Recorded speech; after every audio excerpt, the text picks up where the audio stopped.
മന്ത്രിയെ ഇപ്പോൾ ICUലേക്ക് മാറ്റുന്നുവെന്നാണ് ഡോക്ടർമാർ അറിയിച്ചിട്ടുള്ളത്. കഴുത്തിന് ഗുരുതരമായ പരിക്കാണുള്ളത്. കേരളത്തിൻ്റെ ചരിത്രത്തിൽ ഇന്ന് വരെ ഒരു വനിതാ മന്ത്രിക്ക് നേരെ ഇത്രയും നിഷ്ഠൂരമായ ഒരു ആക്രമണം നടന്നിട്ടുണ്ടാവില്ല. പ്രതിഷേധങ്ങളും ഒക്കെ പലതും കേരളം കണ്ടിട്ടുണ്ട്.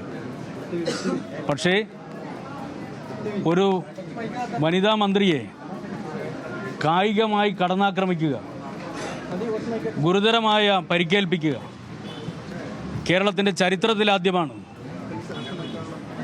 ഇത് അങ്ങേയറ്റം പ്രതിഷേധാർഹമാണ്. നേരത്തെ യൂത്ത് കോൺഗ്രസ്സുകാർ പ്രതിപക്ഷ നേതാവിൻ്റെ ഉൾപ്പെടെ അറിവോടുകൂടി ബഹുമാനപ്പെട്ട മന്ത്രിയുടെ വീട്ടിന് നേരെ റീത്ത് വെച്ചതാണ്. ആ റീത്ത് വെച്ചതിൻ്റെ തുടർച്ചയായിട്ടാണോ മന്ത്രിയെ അപായപ്പെടുത്താൻ വേണ്ടി ശ്രമിച്ചത് എന്നുള്ളത് പ്രതിപക്ഷ നേതാവ് വ്യക്തമാക്കണം. റീത്ത് വെച്ചതിൻ്റെ തുടർച്ചയായി മന്ത്രിയെ അപായപ്പെടുത്താനുള്ള ഒരു നീക്കമാണ് ഇവിടെ നടന്നിട്ടുള്ളത്. ചരിത്രത്തിൽ ഇന്ന് വരെ ഇങ്ങനെ ഒരു സംഭവം ഉണ്ടായിട്ടില്ല. എന്തിനു വേണ്ടിയാണ് ഈ കടന്നാക്രമണം? കേരളത്തിലെ ആരോഗ്യമേഖല ലോകത്തിന് മാതൃകയായ വിധത്തിൽ വളർത്തിയെടുത്തതാണോ ഇടതുപക്ഷ ജനാധിപത്യ മുന്നണിയും മുന്നണി ഗവൺമെൻറ്റും ആ സർക്കാരിലെ ആരോഗ്യവകുപ്പ് മന്ത്രിയും ചെയ്തത്? നമ്മളിപ്പോൾ ഇവിടെ കണ്ണൂർ ജില്ലാ ആശുപത്രിയിലാണ്. ഈ ജില്ലാ ആശുപത്രിയിൽ ഉൾപ്പെടെ കേരളത്തിലെ മുഴുവൻ ജില്ലാ ആശുപത്രികളിലും കാത്ത് ലാബ് ഉൾപ്പെടെ അവയവമാറ്റ ശസ്ത്രക്രിയ ഉൾപ്പെടെ ഇവിടെ കൊണ്ടുവന്നതാണോ ഇടതുപക്ഷ മന്ത്രി ചെയ്ത കുറ്റം? കേരളത്തിലെ താലൂക്ക് ആശുപത്രികൾ, ജില്ലാ ആശുപത്രികൾ, പ്രാഥമിക ആശുപത്രികൾ ഇതിനെല്ലാം ലോക നിലവാരത്തിലേക്ക് ഉയർത്തിയതാണോ മന്ത്രി ചെയ്ത കുറ്റം? ഇവിടെ അങ്ങേയറ്റം നിഷ്ഠൂരമായിട്ടുള്ള കടന്നാക്രമണമാണ് ഉണ്ടായിട്ടുള്ളത്. കേരളത്തിൻ്റെ ചരിത്രത്തിൽ ഇന്ന് വരെ ഇങ്ങനെ ഒരു സംഭവം ഉണ്ടായിട്ടില്ല. ഇതിൻ്റെ മേലെ ശക്തമായ പ്രതിഷേധം ഉയർന്നു വരണം. കണ്ണൂർ ജില്ലയിൽ വെച്ചാണ് ഈ സംഭവം ഉണ്ടായിട്ടുള്ളത്. റെയിൽവേ സ്റ്റേഷനിൽ പരിപാടിയൊക്കെ കഴിഞ്ഞ് ട്രെയിൻ കയറാൻ വേണ്ടി പോകുന്ന സന്ദർഭത്തിലാണ് ഇങ്ങനെ ഒരു അക്രമം നടന്നിട്ടുള്ളത്. ഇത് ആസൂത്രിതമായ അക്രമമാണ്. ഈ ആസൂത്രിതമായ അക്രമം നടത്തുന്നതിൻ്റെ മുന്നോടിയായിട്ടാണ് മന്ത്രിയുടെ വീട്ടിൽ റീത്ത് വെച്ചിട്ടുള്ളത്. ഇതിൽ ശക്തമായ പ്രതിഷേധം രേഖപ്പെടുത്തുകയാണ്. ജില്ലയിലെ മുഴുവൻ പ്രദേശങ്ങളിലും നാട്ടിലാകെ അതിശക്തമായ പ്രതിഷേധങ്ങൾ ഉയർത്തിക്കൊണ്ടുവരുന്നതിന് വേണ്ടി ഇടതുപക്ഷ ജനാധിപത്യ മുന്നണിയുടെയും CPIMൻ്റെയും പ്രവർത്തകരോട് അഭ്യർത്ഥിക്കുകയാണ്. ഇതിൽ ശക്തമായ പ്രതിഷേധം CPIM രേഖപ്പെടുത്തുകയാണ്. ഈ മന്ത്രിക്കെതിരെ പ്രതിഷേധമുണ്ടാകുന്ന സ്വാഭാവികമായും ഉറപ്പായ സംഗതിയായിരുന്നല്ലോ. അത് എവിടെയാണെങ്കിലും ഇപ്പോൾ ഈ പോലീസ് വേണ്ടത്ര ജാഗ്രത കാണിച്ചിട്ടില്ല എന്ന് തോന്നുന്നു.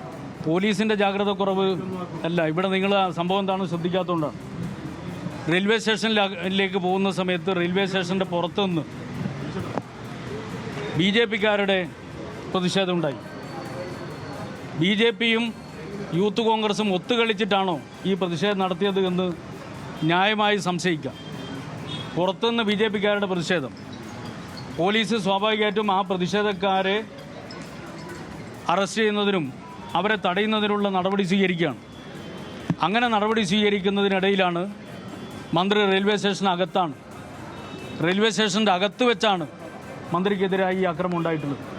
ഇപ്പോൾ വളരെ ആസൂത്രിതമായി മന്ത്രി അപായപ്പെടുന്നതിന് വേണ്ടി പുറത്തുനിന്ന് യൂത്ത് കോൺഗ്രസും റെയിൽവേ സ്റ്റേഷൻ്റെ അകത്തുനിന്ന് പുറത്തുനിന്ന് BJPയും റെയിൽവേ സ്റ്റേഷൻ്റെ അകത്തുനിന്ന് യൂത്ത് കോൺഗ്രസും KSUവും ഈ കടന്നാക്രമണം നടത്തിയിട്ടുള്ളത് എന്നുള്ളത് വളരെ വ്യക്തമാണ്.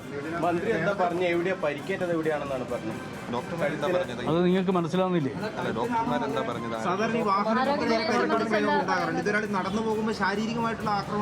അതാണ് സാധാരണ നിലയിൽ പ്രതിഷേധം നമ്മളൊക്കെ കണ്ടിട്ടുണ്ടല്ലോ. ആ പ്രതിഷേധങ്ങളെന്ന് പറഞ്ഞാൽ കരിങ്കൊടി പ്രകടനം നമ്മൾ കാണാറുണ്ട്. ആ കരിങ്കൊടി പ്രകടനമല്ല ഇവിടെ നടന്നത്.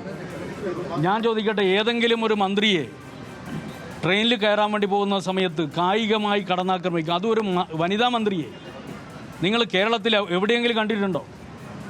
ചരിത്രത്തിൽ ആദ്യമായിട്ടല്ല ഇങ്ങനെ ഒരു സംഭവം ഉണ്ടാകുന്നത്. ഒരു വനിതാ മന്ത്രിയെ കായികമായി ആക്രമിക്കുക, അതിൽ പ്രതിഷേധിക്കല്ലേ നിങ്ങളൊക്കെ വേണ്ടത്? തെരുവിൽ മന്ത്രിയെ തെരുവിലിറക്കാൻ സമ്മതിക്കില്ല എന്ന് യൂത്ത് കോൺഗ്രസ് കഴിഞ്ഞ ദിവസം പ്രഖ്യാപിച്ച എല്ലായിടത്തും ഒരു പ്രതിഷേധമാണ്. അപ്പോൾ ആ സമയത്താണ് ഇതിനെ നിങ്ങൾ പ്രതിഷേധമെന്ന് വിളിക്കുന്നുണ്ടോ? ഞാൻ പറഞ്ഞ പ്രതിഷേധം നടക്കുകയാണ്. ഇതിന് തൊട്ട് മുമ്പ് വരെയുള്ള പ്രതിഷേധങ്ങളുടെ അപ്പോൾ മന്ത്രിയുടെ ഔദ്യോഗിക വസതിയിൽ പോലും പോലീസിന് സുരക്ഷ നൽകാൻ കഴിഞ്ഞിട്ടില്ല. മന്ത്രിയുടെ ഔദ്യോഗിക വസതിക്ക് അകത്താണ് യൂത്ത് കോൺഗ്രസ്. നിങ്ങൾക്ക് ഇത്രയും ഗൗരവമുള്ള ഒരു കാര്യമുണ്ടായി. മന്ത്രിക്കെതിരായി കായിക ആക്രമണം ഉണ്ടായി, അതും ഒരു വനിതാ മന്ത്രിക്കെതിരായിട്ട് കായികമായിട്ടുള്ള ആക്രമണം ഉണ്ടായിട്ട് നിങ്ങൾക്ക് അതിൻ്റെ മേലെയല്ല നിങ്ങളുടെ ചോദ്യം. നിങ്ങൾക്ക് ആ ആക്രമണത്തെ നിങ്ങൾ അപലപിക്കുക.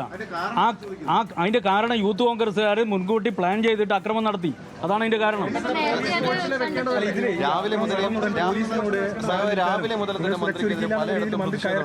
ദൃശ്യങ്ങളടക്കം അതുകൊണ്ടാണ് സുരക്ഷാ വീഴ്ച എന്തോ ഉണ്ടായോ എന്ന് അവർ ചോദിക്കുന്നത്. അല്ല, അതായത് ഇവിടെ ഉള്ള പ്രശ്നം എന്താ? ഒരു വനിതാ മന്ത്രിക്കെതിരായിട്ടുള്ള കടന്നാക്രമണം ഉണ്ടായി. നിങ്ങൾ ആ കടന്നാക്രമണത്തെക്കുറിച്ച് നിങ്ങൾ സംസാരിക്കൂ. നിങ്ങൾക്ക് അജണ്ട മാറ്റിയിട്ട് സുരക്ഷാ വീഴ്ച എന്ന് പറയുന്ന അജണ്ട നിങ്ങൾ കൊണ്ടുവരണം. ആ അജണ്ടയല്ല നിങ്ങൾ ഇത്രയും എൻ്റെ പ്രിയപ്പെട്ട സുഹൃത്തെ, നിങ്ങൾ ഇത്രയും സങ്കുചിതമാകല്ലേ. കേരളത്തിൻ്റെ ചരിത്രത്തിലാദ്യമായി ഒരു മന്ത്രി പ്രതിഷേധം എന്ന് പറഞ്ഞാൽ സാധാരണ നമ്മൾ കേൾക്കാറുണ്ട്. എന്താ പ്രതിഷേധം? കരിങ്കൊടി പ്രതിഷേധം ഉണ്ടാവും. ഏതെങ്കിലും ഒരു മന്ത്രി എന്ത് കരിങ്കൊടി പ്രതിഷേധം ഉണ്ടായാലും ഒരാളെ കായികമായി ആക്രമിക്കുന്നത് നിങ്ങൾ എവിടെയും കണ്ടിട്ടുണ്ടോ? കായികമായി കടന്നാക്രമിക്കുന്നത് എവിടെയും കണ്ടിട്ടുണ്ടോ? എന്നാൽ ചരിത്രത്തിലാദ്യമായി ഒരാളെ കായികമായി കടന്നാക്രമിക്കുക, കായികമായി ആക്രമിക്കുക മാത്രമല്ല, അതും ഒരു വനിതാ മന്ത്രിയെ. എങ്ങനെയാണ് ഇങ്ങനെ ഒരു കാര്യം ചെയ്യാൻ വേണ്ടി തോന്നുന്നത്? പ്രതിപക്ഷ നേതാവിന് എന്താ പറയാനുള്ളത്? ഇത് പ്രതിഷേധമാണോ? ഇത് പ്രതിഷേധമല്ല, ഇത് തമ്മാടിത്തരമാണ്, ഇത് കടന്നാക്രമണമാണ്, ഇത് റൗഡീസാണ്. ഇതൊന്നും അംഗീകരിച്ചു തരുമെന്ന് KSU ആയാലും ശരി, യൂത്ത് കോൺഗ്രസ് ആയാലും ശരി, മൂത്ത കോൺഗ്രസ് ആയാലും ശരി അങ്ങനെ ധരിച്ചു പോകണ്ട. ഇതിനൊക്കെ ശക്തമായി നേരിടാൻ കണ്ണൂർ ജില്ലയിലും കേരളത്തിലും ഇടതുപക്ഷ പ്രസ്ഥാനത്തിന് കഴിയും എന്ന് മാത്രം മനസ്സിലാക്കുക.